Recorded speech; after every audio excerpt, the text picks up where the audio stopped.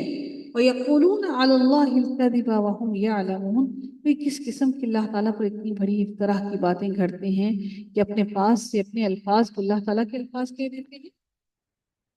ان کو خوف نہیں آتا؟ ما كان لبشر أن يؤتيه الله الكتاب والحكم والنبوة ثم يقول للناس، کس انسان کا یہ حق نہیں کہ اللہ تعالیٰ اسے کتاب اور حکمت اور نبوت دے، پھر وہ لوگوں سے کہے کہ اللہ تعالیٰ کو چھوڑ کر میرے بندے بن جاؤ۔ اس کے بارے میں حضرت ابن عباس سے روایت ہے کہ علماء یہود اور نجران کے نصارہ رسول اللہ صلی اللہ علیہ وسلم کے پاس جمع ہوئے اور آپ نے انہیں اسلام کی دعوت دی، تو ابو رافع قرظی نے کہا اے محمد کیا تم چاہتے ہو کہ ہم تمہاری عبادت کریں جس طرح نصارہ حضرت عیسیٰ علیہ السلام کی عبادت کرتے تھے؟ تو ایک نصرانی نے کہا اے محمد کیا تم واقعی ہم سے یہ چاہتے ہو؟ تو رسول اللہ صلی اللہ علیہ وسلم نے فرمایا غیر اللہ کی عبادت کرنے یا اس کا حکم دینے سے ہم اللہ تعالیٰ کی پناہ مانگتے ہیں، اللہ تعالیٰ نے مجھے اس لیے نہیں بھیجا اور نہ ہی اس کا حکم دیا ہے۔ اللہ تعالیٰ نے یہ آیت نازل فرمائی کہ کسی انسان کا یہ حق نہیں کہ اللہ تعالیٰ اسے کتاب اور حکمت اور نبوت دے، پھر وہ لوگوں سے یہ کہے کہ اللہ تعالیٰ کو چھوڑ کر میرے بندے بن جاؤ۔ یعنی کسی نبی نے یہ نہیں کہا کہ تم میرے بندے بن جاؤ، میری عبادت کرو اور مجھے اپنا رب بنا لو۔ تو وہ کسی بھی رسول یا نبی نے ہرگز یہ بات نہیں کہی، بلکہ رب والے انہوں نے یہ کہا کہ بلکہ تم وَلَكِنْ كُونُوا رَبَّانِيِّينَ، کہ تم رب والے ہو جاؤ، یعنی کہ جو رب ہے اس کے ہو جاؤ۔ ربانی کا مطلب یہ ہے کہ وہ عالم ہوں، دانا ہوں اور بتباری سے موصوف ہوں، لوگوں کو تعلیم دیں، یعنی کہ رب والے بن جاؤ، رب کی باتوں پر عمل کرنے والے بن جاؤ، رب کو اپنا رب مان لو اور اس کے لیے سر تسلیم خم کر لو۔ بما کنتم تعلمون الکتاب وبما کنتم تدرسون، اس وجہ سے جو تم کتاب سکھاتے تھے اور اس وجہ سے جو تم پڑھتے تھے تم ربانی بن جاؤ، اور اس سبب سے کہ تم دوسروں کو تعلیم دیتے ہو، اس میں یہ بات بھی آ جاتی ہے کہ تم خود اہل علم ہو، تم اللہ تعالیٰ کی کتاب اور رسول کی سنت پڑھتے ہو، اس کے پڑھنے پڑھانے سے علم پختہ ہوتا ہے اور باقی بھی رہتا ہے۔ کون سی تعلیم ربانی ہوتی ہے؟ وہ یہ ہے کہ جو اللہ تعالیٰ کی طرف لے جائے، اور اللہ تعالیٰ جب انسان اس تعلیم کو حاصل کرے تو اللہ کا خوف، اس کی محبت مزید بڑھ جائے، جو دنیا سے رخ موڑ کر اللہ کی طرف رخ کو موڑ دے، اور وہ تعلیم جو دنیا کی طرف لے جائے وہ تعلیم ربانی نہیں ہوتی، جو رب کی طرف نہیں لے کر جاتی۔ نبی کریم صلی اللہ علیہ وسلم نے فرمایا، ان کی دعا ہے کہ اللہم انی اعوذ بک من علم لا ینفع ومن قلب لا یخشع، اے اللہ میں آپ کی پناہ مانگتا ہوں ایسے علم سے جو نفع نہ پہنچائے اور ایسے دل سے جو اللہ کے لیے نہ جھکے۔